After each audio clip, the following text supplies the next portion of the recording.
Efectos de sonido que necesitas para que tus vídeos sean más dinámicos y se hagan virales. Ding. Para destacar palabras que aparezcan en la imagen. Push.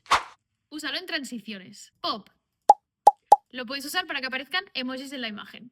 Sparkling. Puedes darle un efecto magia a la aparición de tus textos. Error. No necesita mucha explicación. Si quieres simular que estás escribiendo, usa el sonido typing. Usa el sonido cámara flash cuando aparezcan imágenes en tu vídeo o cuando estés haciendo una foto. Para simular el clic de un ratón, usa el sonido mouse click.